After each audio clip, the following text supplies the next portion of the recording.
mãe com tiroidite de Hashimoto, não tinha qualquer hábito tabágico, alcoólico e não tinha viagens recentes.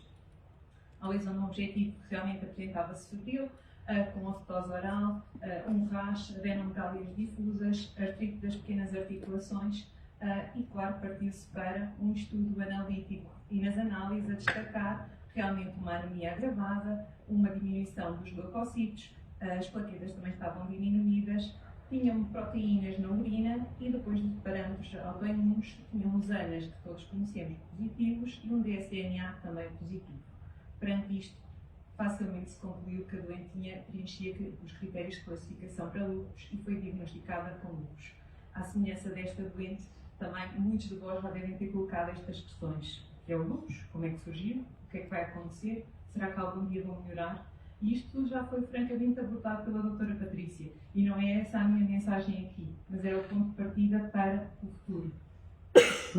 Claro que já estão definidos, de acordo com as guidelines, os tratamentos, quer com lúpus sem envolvimento renal, quer com lúpus com envolvimento renal, que a doutora Estela irá falar com um grande detalhe, já a seguir. Mas o que se coloca agora é, se não melhorar, quais as alternativas?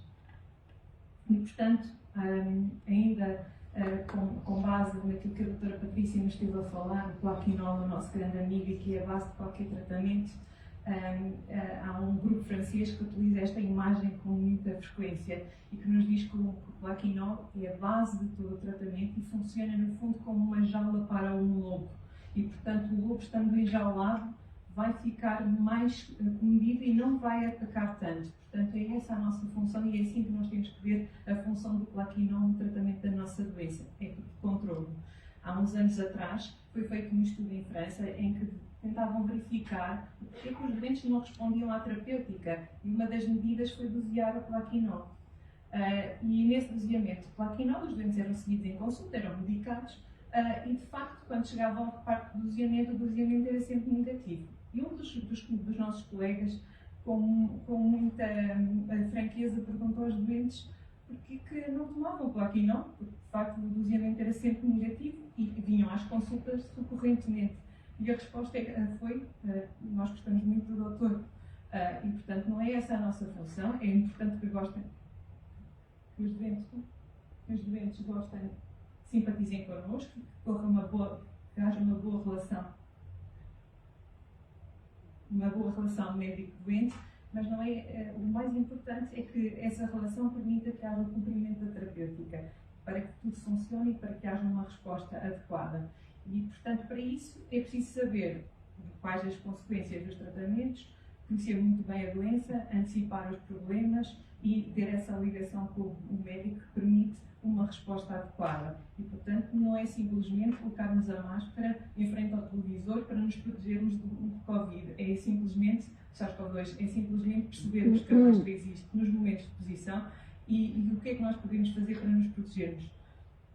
Portanto, nestas situações em que os tratamentos já não têm resposta ou que nós precisamos de escalar a terapia ou ter outras oportunidades, surgem então os ensaios clínicos.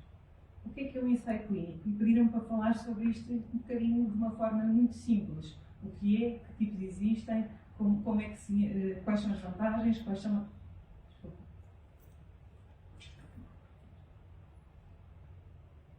as vantagens, quais são as desvantagens, e é isso que vamos fazer agora. Não sei o que está a passar.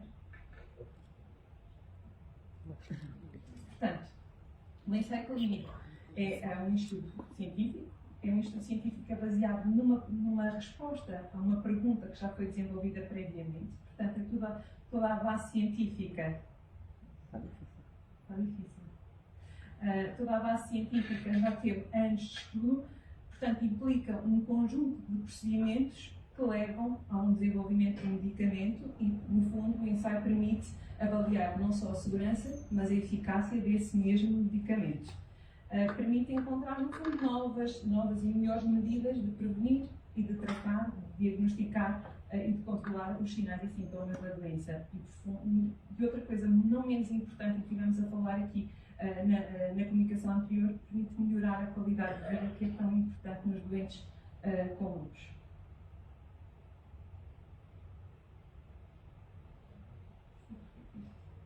Agora, a segunda pergunta que se coloca é quais são os benefícios? O que é o benefício para entrar no ensaio clínico? E existem benefícios muito concretos. Pensem comigo. Primeiro, tem-se acesso a um medicamento que até então não se conhecia. Os medicamentos que tinham estado a tomar até agora não eram tão eficazes, os doentes continuavam com sintomas, continuavam com a doença não controlada e agora surge uma nova luz, uma nova oportunidade. É de facto um tratamento experimental. Pode contribuir para tratar a doença ou pelo menos para a controlar. Portanto, claro que não está isento de riscos, mas isso nenhum fármaco que tentam a vários níveis vai ser isento de risco. Mesmo para uma simples gripe. Qualquer tratamento que façam para paracetamol não é isento de riscos. Portanto, claro que vai estar associado a alguns custos e esses custos não são necessariamente monetários, são custos do próprio doente, não é? O doente vai ter que recorrer várias vezes ao hospital onde vai ser submetido ao ensaio clínico.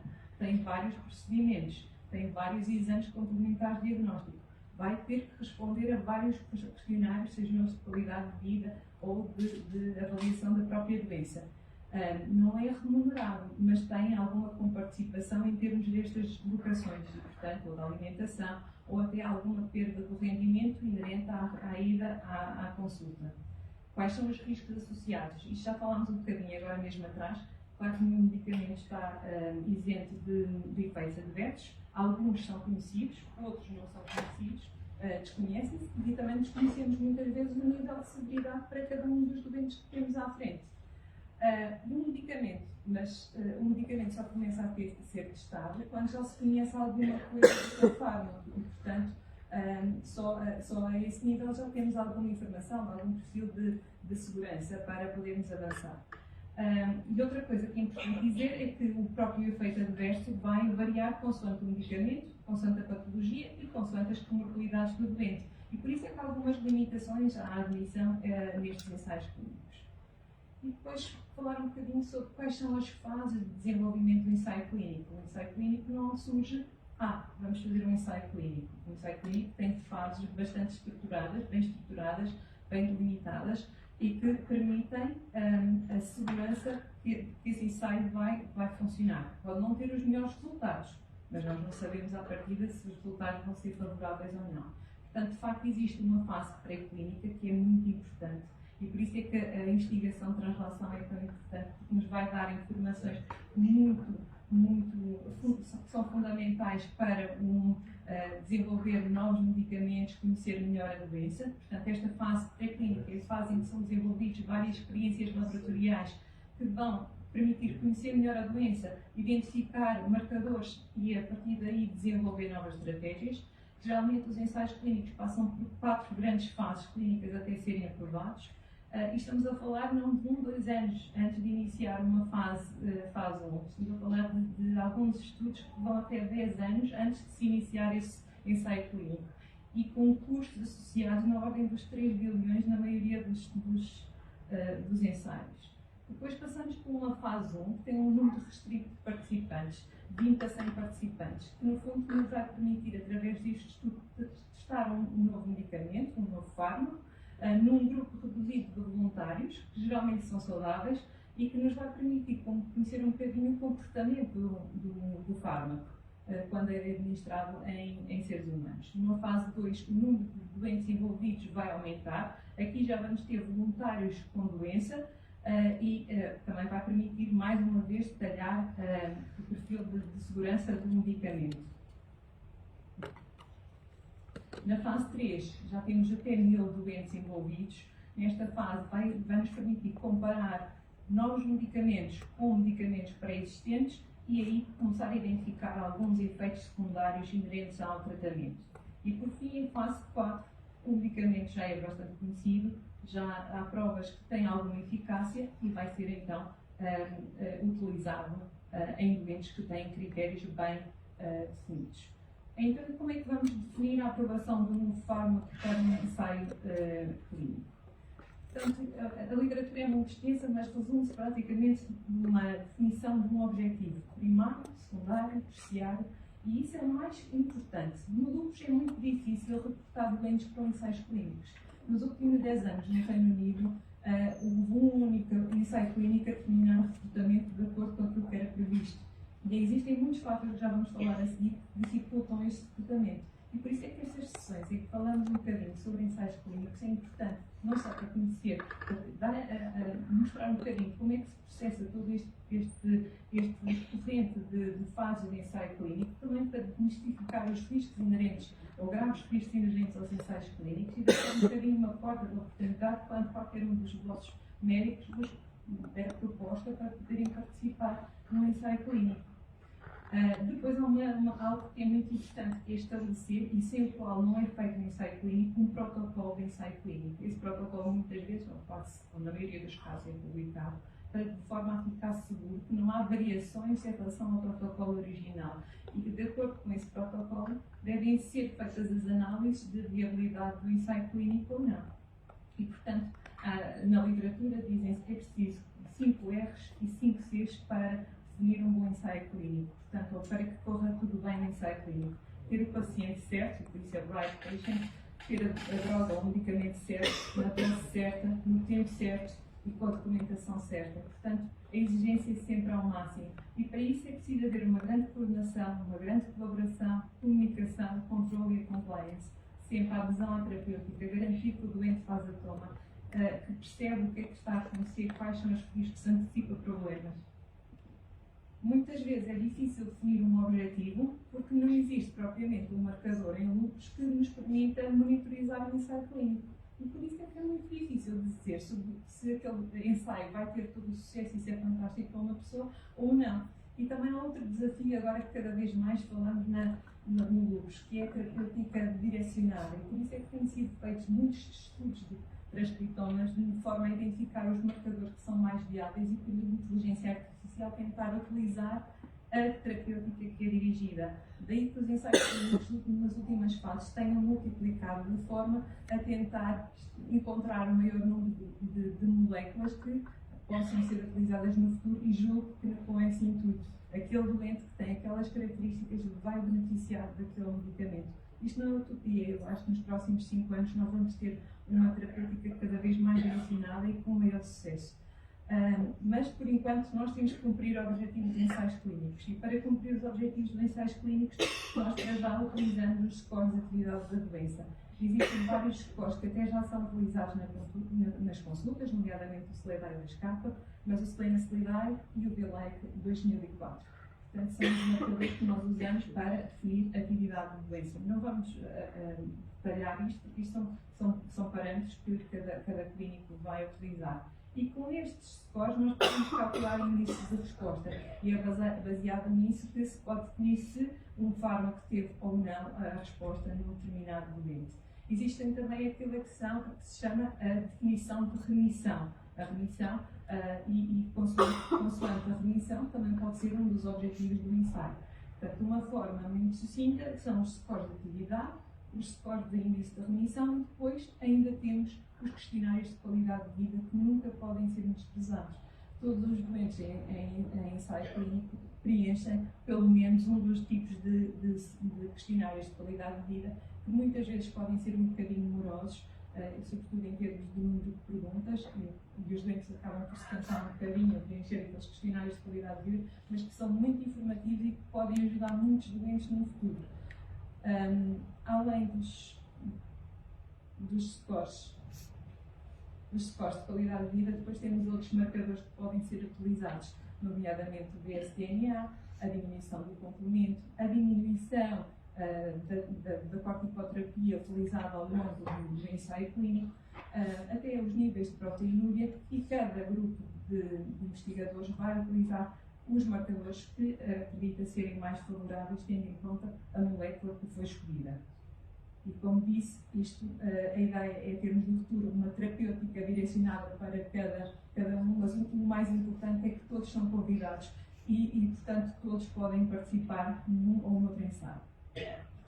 E, portanto, como é que se entra num ensaio clínico? E, portanto, para entrar num ensaio clínico é preciso ter critérios de inclusão e não cumprir os critérios de exclusão. E daí que é muito difícil recrutar doentes. cerca de 19%, ou mais de quase 20% dos ensaios clínicos acabam por encerrar precocemente porque não têm doentes. Porque os doentes têm alguns medos que são, como eu disse ainda há pouquinho, que são normais. E sobretudo porque há um desconhecimento sobre como é que isto funciona, há um medo inerente, ou a possibilidade de não ter a possibilidade de cada um de nós participar, sobretudo pelas localizações geográficas. A maioria dos ensaios clínicos acaba por decorrer nos Estados Unidos, ou no Reino Unido, ou em alguns países nórdicos. Nós, em Portugal, temos muito poucos ensaios clínicos na área de lúpus, portanto, é normal que os nossos doentes portugueses não tenham tanto acesso a algumas terapêuticas de ensaios clínicos. Mas é importante conhecer para podermos, no futuro, ter acesso a outras oportunidades. Depois há muitas barreiras linguísticas, sobretudo em países com multiculturalidade. Há falta de incentivo financeiro em algumas situações e depois o facto de muitos dos ensaios clínicos exigirem muitas visitas, muito longos questionários, com os custos e ainda alguns procedimentos. E depois também é aquilo que nós temos estado sempre a falar durante estas apresentações, que é a relação com o médico. É muito importante estabelecer uma boa relação com o médico para ter confiança para passar para este nível, que é testar um fármaco que nós ainda não sabemos se vai correr bem ou se não vai correr bem, ou pior que isso, nós não sabemos em que grupo é que vamos ficar, se vamos ficar no grupo que está a ser tratado ou no grupo que vai ser placebo. Portanto, é preciso muito altruísmo e muita vontade de melhorar e de contribuir para a melhoria dos outros doentes. Há uns anos atrás, eu tive a oportunidade de participar desde a fase inicial neste ensaio clínico no Reino Unido, do lúpus. Foi um ensaio em que se utilizava a terapêutica combinada de rituximab com belimumab nos doentes com lúpus moderado. E, portanto, isto é um ensaio clínico em que, à semelhança da doutora Patrícia, eu também dei o meu contacto telefónico a todos os doentes. E todos os doentes que cumpriam a terapêutica eram muito colaborantes. E apesar de tudo, eram 16 centros de investigação e, portanto, eu trabalhava só no centro de Luciadetes e esses doentes, em particular, estabeleciam uma ótima relação com eles, desde o recrutamento até à fase de término do ensaio e interpretação dos resultados. Mas, tal como estivemos a falar há pouquinho, toda esta história do lúpus teve um início. E, portanto, sem cansar muito, mas só falando um bocadinho de moléculas, percebeu-se que os doentes que eram submetidos a tratamento com rituximab tinham níveis aumentados de BAFF, que é outra molécula, após a terapêutica com rituximab. E mais ainda, alguns doentes com lúpus, depois de alguns ciclos repetidos de rituximab, o que se verificava é que tinham níveis de dsPNA muito mais aumentados, ou seja, parecia que tinham umas recidivas de uns colégios muito maiores do que anteriormente. E, portanto, começámos a colocar algumas questões, a professora Einstein, sobre se realmente o BAFF tinha lugar para ser bloqueado, ou o que é que se podia fazer em termos de redução dos níveis, para a redução dos níveis dos flashes depois do rituximab, e é aí que surge a ideia de fazer este ensaio clínico, alguns anos antes de eu chegar a Londres. Eu já cheguei numa fase em que o projeto já estava escrito, e assim, infelizmente, tinha que tentar localizar nas consultas os doentes que poderiam ser candidatos ao ensaio clínico. E nessa altura, os doentes seguidos na consulta de reumatologia entre os 18 e os 75 anos iam sendo avaliados em consulta, e todos aqueles que tinham o dsDNA, o dsDNA aumentado e que tinham indicação para fazerem terapêutica com rituximab, apesar de não ser a primeira linha cá no Reino Unido, acaba por ser dada com muita frequência, e, portanto, os doentes numa fase inicial são candidatos a fazer a terapêutica com rituximab, até porque foi o primeiro centro onde foi utilizado e, portanto, tem um know-how muito grande da utilização do rituximab. E, portanto, este ensaio, como eu disse, decorreu em 16 centros, era randomizado e duplamente cego. Portanto, nem nós nem os doentes sabiam em que braço do tratamento é que estavam. Portanto, havia uma visita inicial, ou seja, uma consulta inicial, onde o ensaio era apresentado, a documentação do ensaio era dada toda a oportunidade de perceber como é que tudo se ia processar. O doente visitava as instalações, tinha tinha acesso a uma cozinha onde podia tomar uma pequena refeição durante o dia do ensaio clínico e, portanto, tinha uma enfermeira o tempo todo da infusão com ele. E muitos dos doentes no Reino Unido, pode parecer que não, mas quando tudo é explicado, acabam por aceitar com facilidade a entrada no ensaio clínico, porque se sentem muito mais protegidos.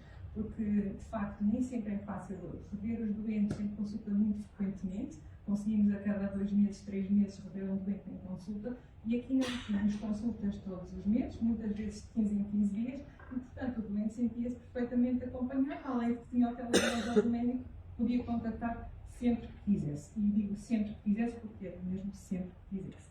E, portanto, estes doentes, quando, após a primeira visita de screening, faziam então, se eram candidatos ao ensaio clínico, faziam a primeira e a segunda administração de rituximab e, ao final destas 8 semanas, eram divididos aleatoriamente, através de um sistema informático. Eu não sabia qual era nem o chefe do equipa, em placebo e em belimumab, e depois passavam a ter administrações mensais deste fármaco, sendo um ou outro, ninguém sabia, era preparado pela farmácia. E, portanto, ninguém fazia ideia de que tratamento é que o doente estava a fazer. Era feita uma redução da dose de corticoides ao longo do período, de forma a termos corticoterapia abaixo dos 5 mg, idealmente, e isso foi feito sempre em todas as consultas, sempre que era possível, claro. E ao final destes 12 meses de ensaio clínico, foi encerrado o ensaio e os dados foram analisados. Claro, e falar que esta é a lista de critérios de exclusão dos doentes que não podiam ser admitidos no ensaio clínico, aqueles que tinham doença muito grave, grávidas em amamentação, ou que pensavam ficar grávidas no próximo ano, o uso anterior do belimumab, todos os doentes que tinham infecção com HIV, hepatite C, hepatite B, ou risco infeccioso aumentado, que eram imunodeprimidos por outras patologias, enfim, estes critérios eram todos cumpridos, de maneira que ninguém fosse integrar-se no ensaio com critérios de exclusão, de maneira a podermos depois ter uma análise muito mais fidedigna dos resultados. E, portanto, como nós esperávamos, porque nós fomos avaliando os doentes ao longo do ensaio, estes doentes que foram submetidos ao tratamento de rituximab com belimumab, de facto apresentaram uma diminuição significativa, em cerca de 70% dos valores do DSTMA. E nós, na consulta, conseguimos, ao final, mesmo no final do ensaio, era notório os doentes como eles estavam francamente melhores. E nós até fazíamos um bocadinho de raciocínio, sem verbalizar, quem é que podia estar em que grupo, porque os doentes apresentavam francas melhorias. E estes resultados também se verificaram às 24 semanas. Às 24 semanas já tinha a diminuição deste marcador, não é suficiente para tomar uma conclusão, mas já apresentavam diminuição deste DSTMA. E depois também, o que era mais notório ainda, é que os doentes ao longo do ensaio clínico apresentaram muito menos flashes de doença no grupo que estavam com belimumab face ao grupo que estava com apenas que tinha feito o rituximab. Não houve óbitos, porque senão o ensaio teria terminado antes dos resultados, antes de encerrar. Não houve qualquer diferença em termos de infecções, o que se salientou de facto é que os critérios de suicídio havia 2, e que é muito comum no belimumab, é um dos parâmetros que tem que ser bastante feito um follow-up adequado, é que dois doentes reportaram ideação suicida. E, portanto, são sintomas que são frequentes com a administração do belimumab. Frequentes. Mais do que tudo, ou mais do que estes resultados que já foram bastante bons e permitiram passar para outros níveis de fase 3, há um dados em concreto que nos deram grande alegria, que foram o facto de, através dos estudos laboratoriais, conseguimos perceber que existia um tipo específico de SDMA, que eram vigiáveis, que teria uma resposta completa. E, portanto, neste momento está a decorrer o projeto de ensaio clínico para tratar apenas os doentes com este marcador. E foi graças às pessoas, aos doentes que participaram neste ensaio, que isto é possível selecionar uma população de doentes que pode vir a ser tratada por completo. Claro que isto é um longo caminho, não é? Mas, à semelhança da combinação de rituximab com belimumab, existem 500 moléculas novas. Em fase 1, são aqueles que não têm propriamente nome, mas têm umas letras associadas com os números. Temos aqui à volta e que estão direcionados para vários tipos de vias, quer para a via do complemento, quer para citocinas. Em fase 1 temos imensos novos fármacos que estão agora a ser avaliados. Depois, fase 2, muitas novas oportunidades de tratamento do rotino. E, neste momento, no mercado só temos o inibidor do interferão e o belimumab. E dos ensaios de comparação tem eficácia muito semelhante.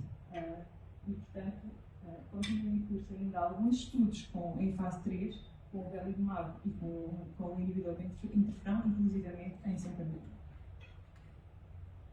E, portanto, só falar nestes ensaios de fase 2, mais uma vez, são os principais que estão em curso e os respectivos locais de ação, e com a perspectiva de estarem terminados entre 2024 e 2025 até 2029. A mesma coisa com ensaios de fase 3. E este é, no fundo, uma linha temporal para o futuro, para ensaios de fase 2 e fase 3.